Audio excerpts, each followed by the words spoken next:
Shout out to everybody who has been watching us lately. Shout out for sharing, liking, and just even contributing into the comments. So we appreciate each and every one of you. And yeah, let's keep the dialogue going. Yeah. A quick disclaimer, obviously, man's out here with a cool drink, fizzy drink and tea. That's very important, you know what I mean? It's just we couldn't find another color. We're not drinking anything alcoholic. Yeah. Not now anyway. But so we're back either way, and obviously it's all things hip hop. And the reason why this is important is, first of all, because I've had people that are like, yo, we want to come on the podcast, and I'm talking about like industry leaders, people that started the game way back. And so to have those guys consider us to be doing something effective is nice, man. Yeah, no, definitely. Yeah, and definitely looking forward to getting more, people on as guests and not just seeing the same old faces as before. But yeah, let's get into today's topic, which is the rise and fall of We Are Hip Hop Namibia. Yeah. Man, this page, or at least it's actually the group. It's a social media group. Yeah. We Are Hip Hop was started by the late Kani, if I'm not mistaken. I joined the group, I think, 2014. The guy who added me was, I think, Akuna.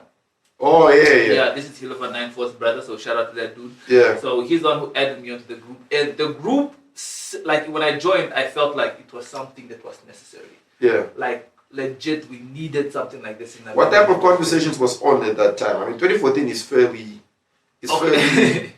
because, I mean, it's quite close to like the decade of hip-hop. So Yeah.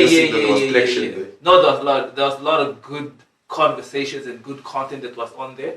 When I joined that group, that's when I heard of KP Illis, that's when I heard of F Zone, and that's sort of like, also it was thinking around the same time that there was the late Big Cat, when that whole situation happened. I remember it was around that time, I think it appeared on the group, and it was really a good time to be on We Are Hip Hop Namibia. Because the hip hop guys were there. The hip hop guys, and the conversation was just surrounding hip hop. And when you posted a song or a link to a song, it had more traction, more engagement than before. But also the numbers was very little there. I think that time it was maybe like 2,000 to 5,000. Which is wild, right? Because I always say that we went, but maybe it's because the community was closely knit at the time.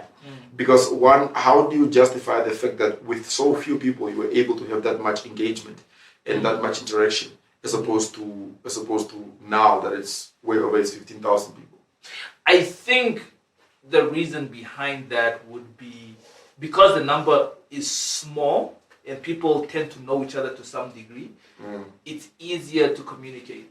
Rather than, it's like being on a WhatsApp group. If you're in a WhatsApp group with like 3 of your friends, there'll be more engagement than a WhatsApp as opposed group. To a group. Like with 50 people on it. Some people just feel like there's too much stuff here and I may miss something, so I'm not going to engage. That's a big thing when the number is a lot.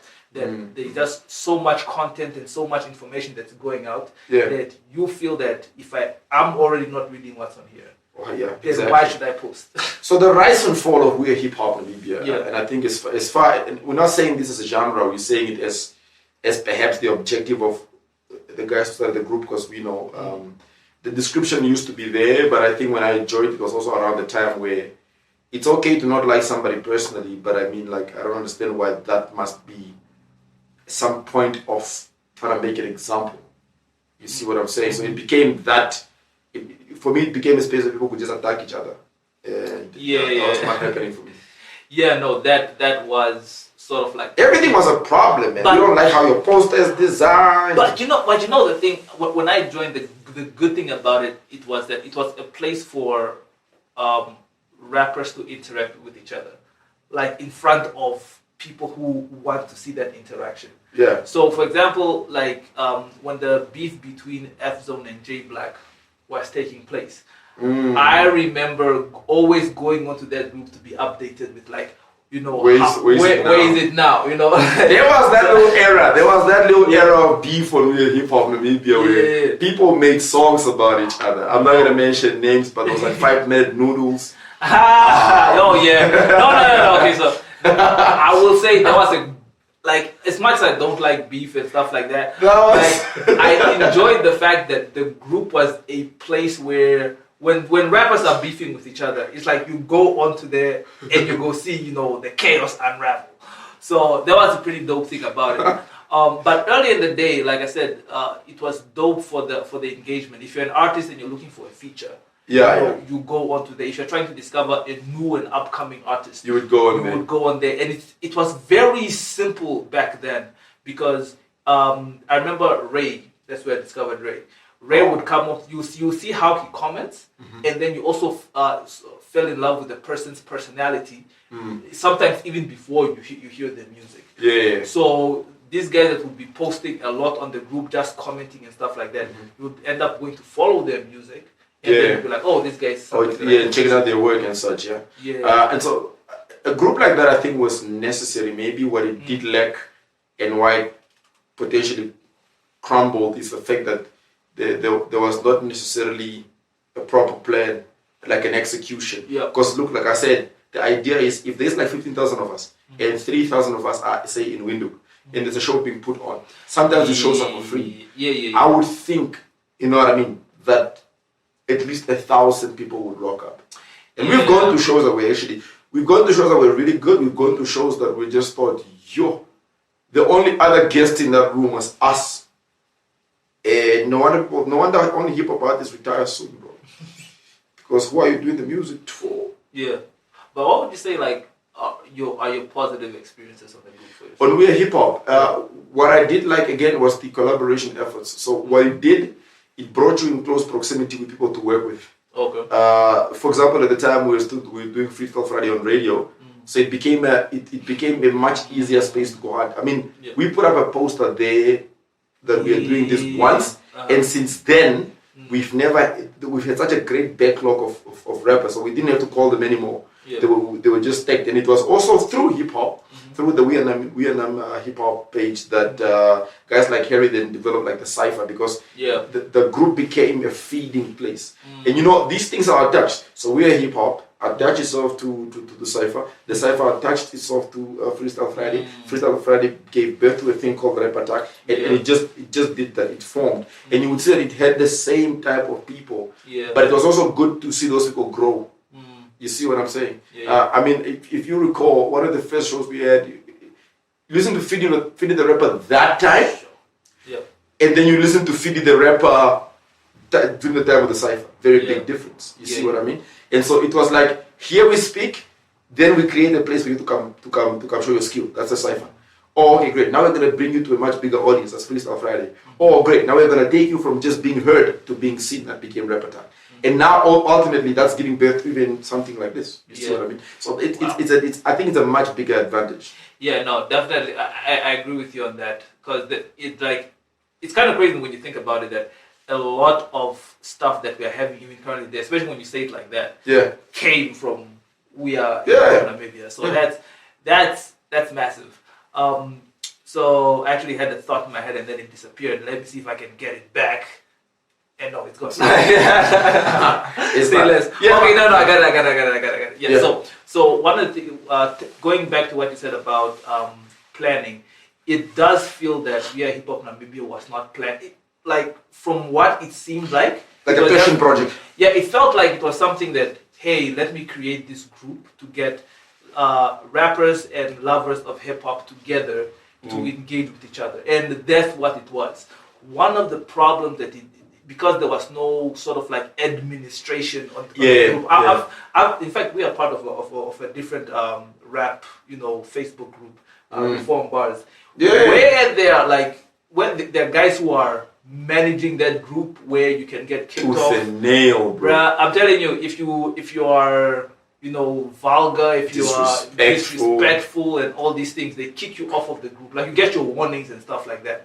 And I think that to some degree was needed to some degree, because there were guys who started taking advantage of the group. There are some guys who are posting stuff that has nothing to do with hip hop. And I think that's sort of like where the fall started for me. Another part where I think the group began to fall is that it started to monetize, which was I don't think people were too happy about that. Where if you want your poster on there to be pinned at the top and to be the cover of it, it was you had to pay like a certain amount of money, And yeah, I think that sort of like made people sound like, hey, the guy started the group, he can do whatever he wants to do with it. But I think that idea kind of maybe pushed away. Because look, let's be fair, man. You would think it's just $70 to put on, but let's be fair, man. Many guys don't have it.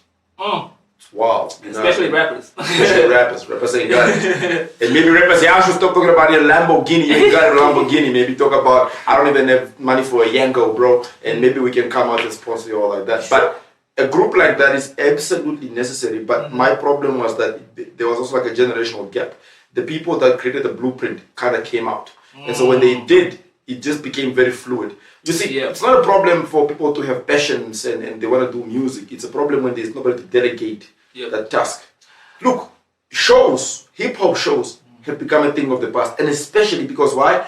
If you speak to guys like Fidel, and I've had the privilege to speak to a guy, JC from Rock and JC, every other Friday, right? A guy called Fidel used to be the gap of hip-hop. Any hip-hop guy you would ask from back in the day, from even Kwaito, there was the one guy who would tell the guys and say, look, man, this CD thing is not working, get a guitar guy to come. He didn't want payment. He just wanted to see hip-hop grow. He's the same guy who put on the Deadly Grounds at Ego. And he would pay cab for the artist to come there and do his thing for no pay at all. So we don't have those type of leaders anymore because I think we grow better when we support each other. I genuinely think so. You see what I mean? Because the place to learn. I have seen even that the Ras Shahama at hip-hop shows that he shouldn't be at because I'm like, come on, man, these guys are, for a lack of better word, not even that top. But he would say, no, you see, because this is what does to the rapper or to the artist, the morale. Can you imagine what it does if I'm like at my show and I'm like, wait, is that Ras? Is that Big Ben? No, it does. I've been in that situation before where like a top rapper comes to your show and it really kind of like gives you that motivation to keep going. One more thing that I think that really contributed to the fall of We Are Hip Hop Namibia was that, and this is a general thing when it comes to Namibian music and also Namibian hip hop. We had too many rappers and not enough fans. We still have too many rappers. So there's a point where like everybody was just going on to they post their music. They use that specific group to market their music, and nobody's listening to it, bro. Like there was a point in time where I decided that okay, I'm going to listen to all the music that I can find on this thing. Oh yeah, I remember that time, bro. Like when you give Namibian hip hop music a chance, you'll be more disappointed. There's a chance of you being disappointed because I listened, bro, to like almost like 100 songs one day, and I was like, what am I doing? Like a lot of the music was bad. Like there were a few good ones, very few. Yeah, every kid is the best, bro. There was a dude that sent me a link while we were here last week, and I just want to say, I'm not gonna mention the name, but like, I believe in having my work critiqued. I mean, guys like this have done that for years, which helps me grow as a rapper. Maybe before you already mix and master your thing, let somebody listen. Because that finished project was horrible, bro.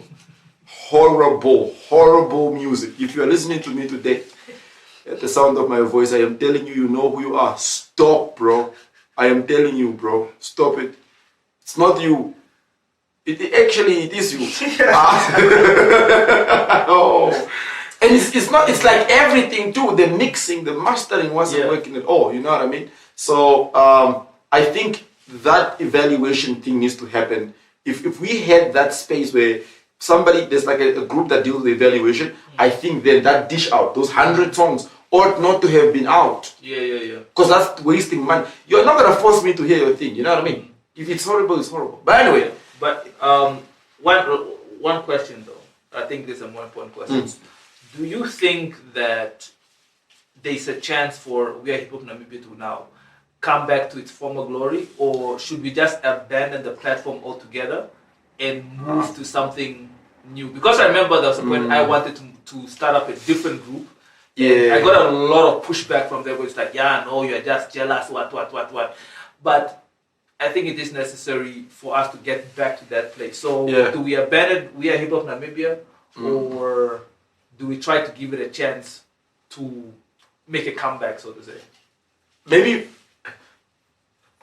maybe innovation is not necessary where a structure exists. Okay. Maybe we just need to, in the name of repetition, restructure that thing because it's already there.